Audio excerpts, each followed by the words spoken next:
Welcome to the Trusted House Painter podcast, episode number 1, entitled From Part-Time Student to Business Owner. I'm your host, Paul Stein. Today I've got on the show Clay Rock. Clay Rock is a professional painter from Victoria, BC. I've known him for quite a while. We went to college together. In fact, that's where we met. We won't get too deep into that, but he's been painting for about 11 and a half years. He's ran his own painting company for 8 years. He's a soccer dad who loves sports and painting and business. Welcome to the show, Clay. How are you?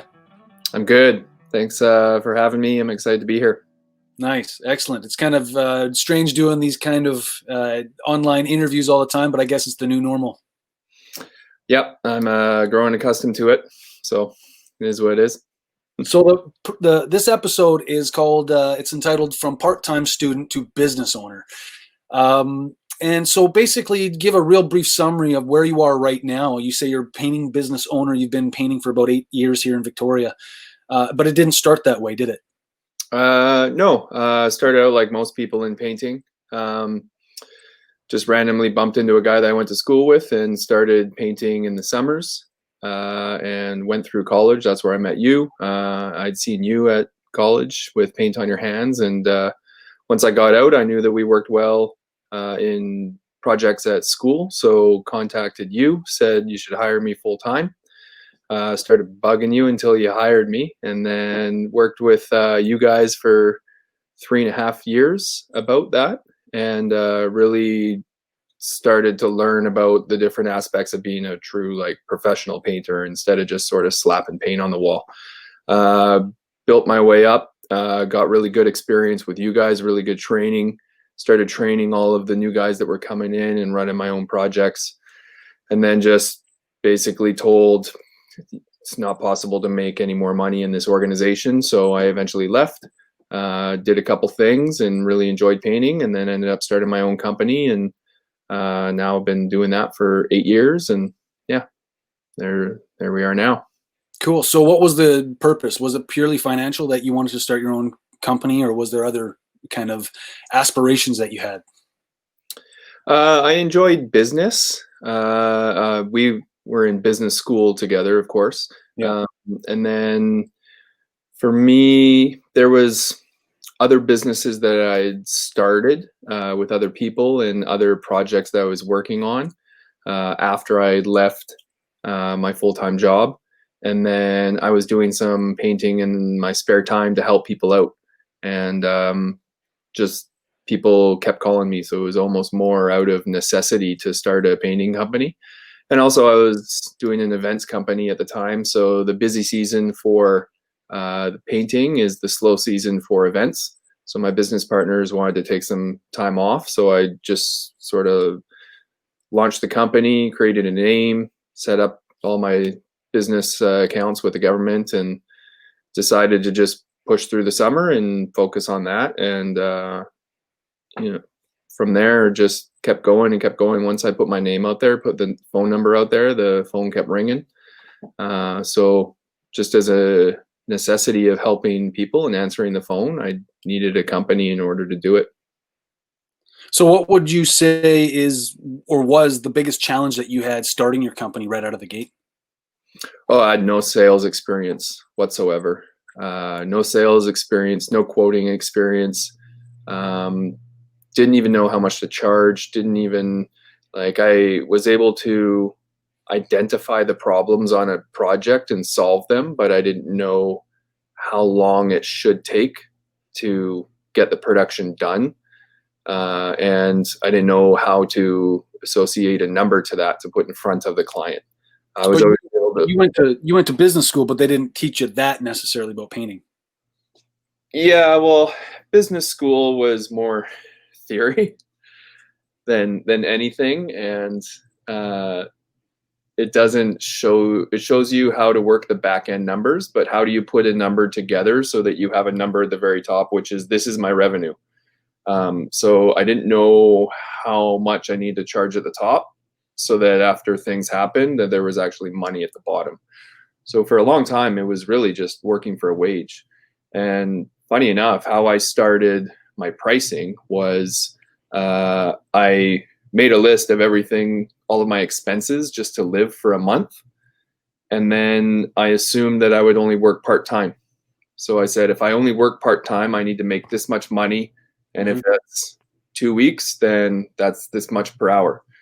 So I basically just decided that if I work full-time, I'm going to have twice as much money as I need. Yeah. Kind of makes sense at the time, right? Yeah. And then I was pointing in the direction of an accountant. He sort of let me know that this is the minimum you're going to need to pay in order to cover all of your business expenses. So then I upped my prices, and then hearing from other guys about their father who was a painter, what his prices were, and having it's quite a mystery. It's quite a mystery kind of learning as you come out of the gates. Yeah. And it's important to always get feedback. Like, I was lucky to get some feedback from guys in the trades from their experience with other painters. But also I was curious about like how I was matching up to the competition with my clients. So I never really wanted to compete on price. But once the job was done, I was always trying to organically ask, like, where was my price in terms of everybody else? Why you want feedback. Feedback is critical, right? Yeah. Especially when you don't have a platform to start off of. Whereas now I have a very clear financial structure for every single project.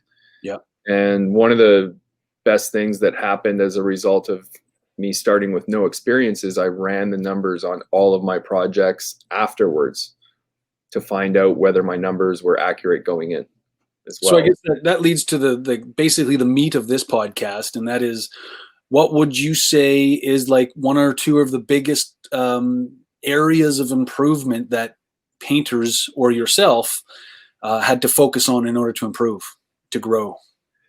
Yeah, the numbers is definitely critically important, because there's a lot of people that are painters and don't really understand that you're first and foremost a business, and that painting is just the business that you're in.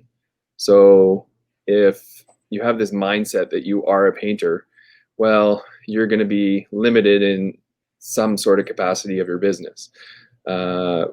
One thing that I was clear right off the bat, another major factor is that we're in the customer service industry as well. Yeah. Painting is just a level of service that you're offering to a client. The client can do the painting themselves. So you don't really have an area of expertise like an electrician or a welder would. Anybody can start a painting company tomorrow and just hop on a bus with a backpack with a pole sticking out of it. And yeah, I guess so. Sure, in some jurisdictions you need different regulations and licenses, but yeah, workers and industrial, like all that sort of stuff is different. Now keep in mind, you're talking about residential painting mostly. Residential, right? Specifically, yeah.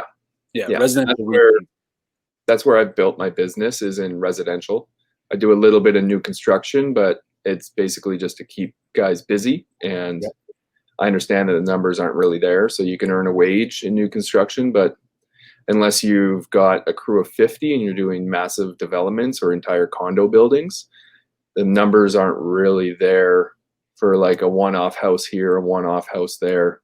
Definitely takes a lot more time, energy, experience, probably legal, everything to and you're always larger commercial projects.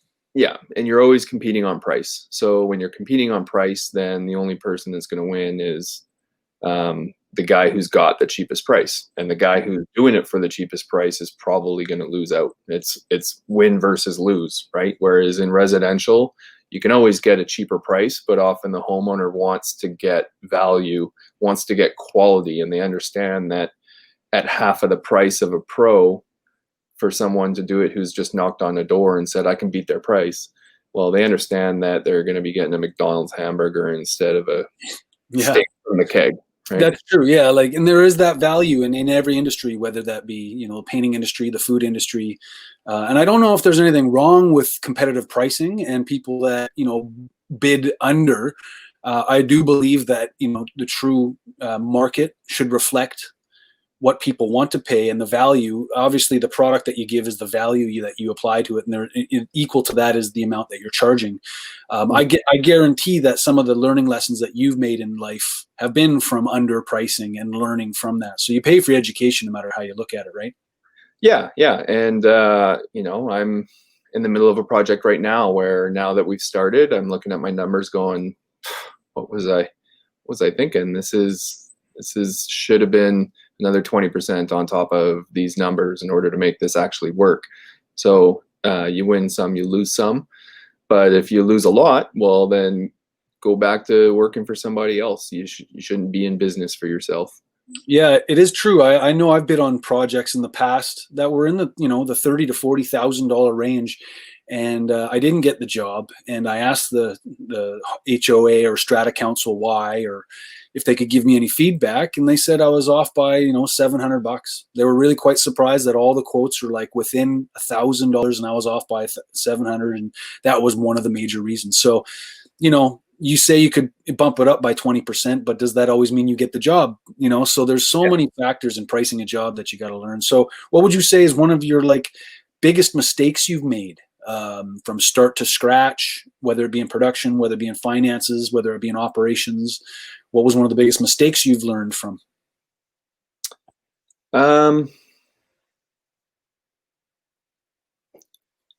It's a tough one. Because being in business for 8 years, there's been a lot that I've had to deal with. But I've overcome them all. So I don't really have one devastating one. Like I had a project where we were there for 4 weeks or something, and it was my entire crew of 4 at the time. We did the outside and we did the inside. And we got paid for the outside, and then after we finished the inside, they added some extra work, which we did on the last 2 days, and then never got paid for any of it. And I looked at it a couple different ways in terms of going to court and putting a lien on the house and stuff like that. And really the only thing that was going to solve the problem at the time was to get the next 2 projects done as quickly and as efficiently as I could and get cash flow back going. Yeah, it's difficult to move forward when you're looking behind, but collection, I think, is another aspect that it blindsides you until it doesn't happen to you. And then you look at your systems and your support and you say, well, do I have a contract? What did the contract say? Is there an agreement? Is there a dispute? What is the dispute about? And the question is, how much is it worth? Is it worth my time? I've walked away from thousands on the table because it just really wasn't worth my time to go after that, even though the value was provided. So you learn, right? Yeah. And that was what I eventually got to with that was, I think we discussed it quite a bit because that was shortly after you were dealing with the court case as well. And I just realized that for all of the negative energy that I would have to deal with to fight something, if I can get through the cash flow crunch, then all of that effort to go after somebody, which based off of my contracts and signatures and the legalese on my paperwork and the pictures of everything that I had done on the job site, because I do take a lot of before and after pictures, I feel I could have won the case, but it just wasn't worth it to me. I think I just bought a house at that time and was trying to settle into that and dealing with a bunch of rotten wood projects on my evenings and weekends. And did I really want to deal with going to courts and battling someone who was just a dickhead anyways? Yeah, that's the question you got to ask. You got to ask yourself, what's the value? From my perspective, that trusted house painter, I always say you're only as good as your last job. And really, it's how you deal with the problems. accidents happen, problems happen, miscommunications happen. How do you deal with it at the end of the day? And I think that's a very subjective thing, which kind of differentiates some painters from others. And that is how you kind of clean up your mess when you make a mess, if you've made the mess, or how do you take ownership with it? And that's more of like a leadership business conversation to have, right? Like, yeah. And that was probably the biggest takeaway out of it was, my crew never knew that happened. It was probably about 4 months later that my sort of lead, I told her that I never got paid for that project, and she was like shocked, and she was like, well, how did you get through? How did you keep paying us? And I was just like, well, I dealt with it. But yeah, probably the biggest thing was it cost me $7,000 to learn about people and who to trust and what those red flags were along the way. Yeah, it can be really, really challenging, especially when you're, like I said, when you're starting, when you don't have systems. And, the truth about business is that it is kind of cold and it is kind of hard. And there's people out there that will take advantage of you if you're vulnerable in a way. And being a small business, you need the work and you're learning and you're probably overzealous in a way too, right? To trying to show yourself. Not to say that, it was the clients that did withheld the money. Obviously, there was the communication breakdown or something that went on within the relationship, and I'm sure it's hard to accept that. But at the end of the day, what would you recommend, or what piece of advice would you give to any aspiring entrepreneur painter that's just starting, or someone who's been in the trade for 5 or 10 years that have kind of grown, plateaued, and doesn't know what to do?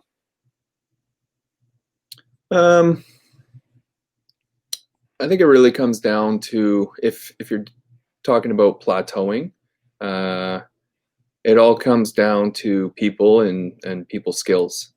How many people can you work with? How many people can you manage? How many different personalities can you handle from project to project? How many clients can you juggle until you start to drop the ball and have promises slip through the cracks? And then in terms of working with people and working with different personalities, how adaptable are you to be able to work with those different personalities and almost like mold yourself into that perfect person to work with for every different person? Some people are easy to work with, some people are hard, some people are more stressful than others. And how do you maintain that sort of cool and calm collective approach to getting the project done, making sure the client's happy, and moving on from there, whether something was just bad on the project and there was rotten wood and you need to deal with it, or whether there's a person issue. Like I've told you about when I was on one of the Gulf Islands and my crew decided to have a fight in the hotel room, and unreal. Next day, one of the guys is just gone. Never heard from him again. So how am I supposed to turn to my client and be like, hey, we're a little behind schedule at the moment, and this and that, and try and hide the fact that we had a major people problem. And so everything like you kind of have a system problem in a way, communication system problem as well, as to probably had a little bit of a breakage in a hiring issue too, because that's kind of a red flag when painters fight, right? Yeah, hiring is an ongoing issue that is almost never going to be solved within the painting industry, in my opinion. So for anybody out there, if you're a great painter, great. If you understand the numbers, great. But it's all about people. And if you can't get that down, then I don't know. Yeah. Maybe you should be maybe you shouldn't be looking for your own clients. And it's all about learning and educating yourself. In the before we went live here, you mentioned that you were part of a mastermind for many years. Yeah. That in order to develop my leadership skills, I was a part of a mastermind group for probably about 3 seasons. We did 6-month chunks of it, so we went through about 4 or 5 different cohorts, I guess. And then I've also coached kids soccer before my kid came along. I spent a decade coaching kids soccer, which I just gave up for the first time this year. So I've always been working with people. I've always been working with groups in terms of what sort of results are we trying to get and what sort of skills do we need to develop in order to get better results. Yeah, because at the end of the day, it's all about results, right? Well, Value that you're providing and the result. What is the result you want to achieve, right? yeah, the results are everyone can get different results, and like it's not really going to be the end of the world. But I used to, like, when I was with you guys before and I was told that I couldn't make any more money, that was the best result that I was capable of. Well, I wasn't even making $20 an hour. And I've far surpassed those numbers now. Like, I've had projects where I've tripled them, quadrupled them. My business takes most of the money and I just pay myself a regular salary. But if I was stuck in that belief that that's the best that I could do, well, that was someone else's idea of my results. And I knew that I was capable of more. And if I had stayed there, I wouldn't have my own house right now. I'd be renting for the rest of my life. And, I think in this industry, if you're good on the brush and you understand how to manage or plan a proper project, and you can deal with clients and your employees and you can understand the numbers, then there's no reason why every single painter on this planet can't afford to get a mortgage. Yeah. So what would you so to wrap this up, what would you paint the story of what you would consider a win or a kill? In other words, what would that look like to you, or give an example of where you've experienced that in your painting business? It's the control of schedule. When I first started out, in order to make things happen, I wasn't involved in relationships, serious relationships at that time. And so I was able to, work overtime and stay late and do the weekend. Oh, this thing came up. Oh, I'm behind schedule. Whereas now, I'm able to forecast properly so that I can take a lot of time off around Christmas time, where I don't have that financial crunch at certain parts of the year. I understand how to work when it's super busy. Yep. Saying make hay while the sun shines, and manage my schedule accordingly to be able to sit back and relax. Painting's very intense labor. You always need to be moving as you're spreading the paint. So if you don't have time to relax in your schedule on a quarterly basis, at least, then it's going to be a tough career when you're 50, 60. So to be able to manage the numbers properly so that I can control taking time off in my schedule and taking time with my family, that's the biggest win for me. If I feel like I'm too busy and I don't have the opportunity to sort of step back and relax, well, then my business has control of me and I don't have control of my business. So time for me is having time, and managing time properly for me is the biggest way to judge whether I'm winning or not. Yeah, well, the old saying, I don't know if it's true, but the old saying that time is money. So if you have got more time, you've got more money. And, the value of your time and your scheduling is very important. And I know that truthfully, like, scheduling is a very difficult thing. And the more jobs you have, the bigger crew you have, the harder it is, because the more variables happen, people get sick, people hurt themselves. And if you run, for example, exterior crews in the summer, well, you're dictated by the weather. Now, the summer's nice, but the shoulder seasons can be, very vicarious and unpredictable. So you plan all you want and you keep your guys busy, but then it rains. What are you doing for that week? Where are you going? Yeah. It can be very stressful sometimes running any kind of trade company, let alone a painting company. So basically, would you be interested in joining the mastermind group for Trusted House Painter? I've been putting together some thoughts of putting together a mastermind where, painters that can come together for a mastermind, and we can discuss problems, solutions, tips, advice, experiences, just have a place that painters specifically can come to and join a community of other painters like you to talk about their business and explore some of the solutions that they can that they have to offer to each other. Would you be interested in doing something like that?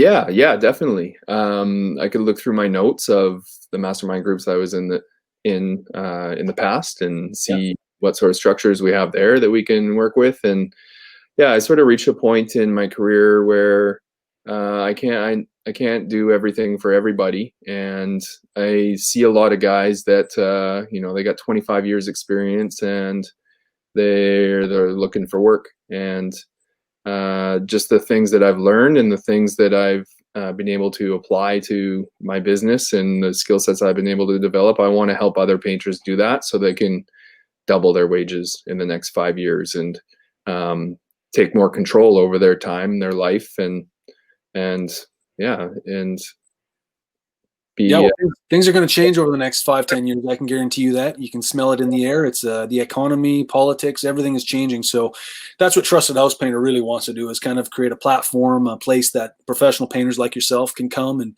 join a community and also get leads, because they can they can come to the app, they can join, they can register their painting company, they can find leads, they can have a single profile.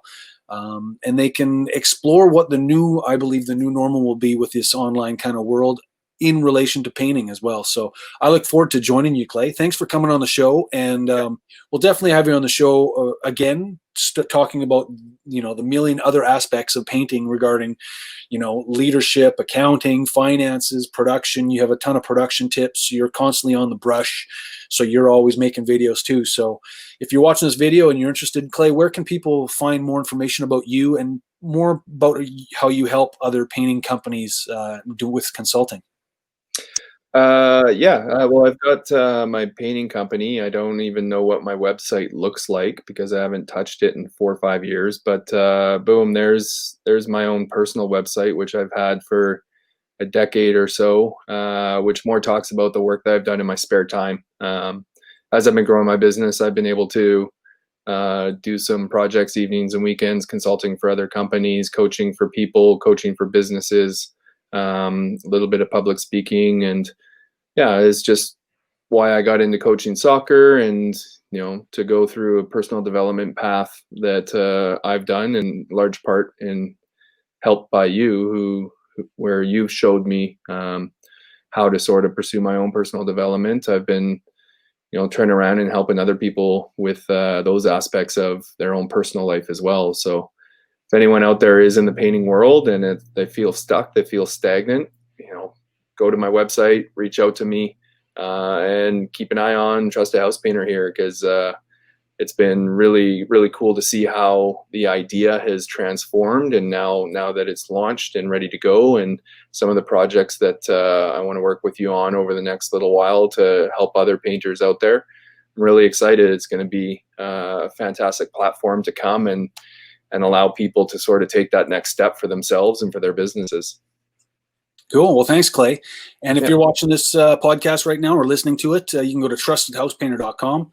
You can register your painting company for free, and then you can search for leads in your local area. It's a brand new platform that we just launched, and we're trying to create a more of a community-based idea to elevate the industry of painting through podcasts like this, through community, and through education and learning. So that's where we'd like to go. I'd like to thank you, Clay, for being on the show today. We'll talk to you soon. And any last thoughts before we leave? Yeah, I think it's perfect timing for this website and this platform to show up, because it's a lot more difficult to just show up at someone's house and knock on the door nowadays. People want to have their sort of privacy, and there's some concerns about social distancing and stuff like that. So where are you going to get your next lead if you can't knock on a door? Come to Trusted House Painter, and that's where we want to have people reaching out and trying to find those quality painters like me and everyone else out there. Right on. All right. Well, thanks for watching the show. Thanks for coming on the Clay, and we'll talk to you later. Okay, awesome. Thanks, Paul. Have a good one. See you later. Ciao.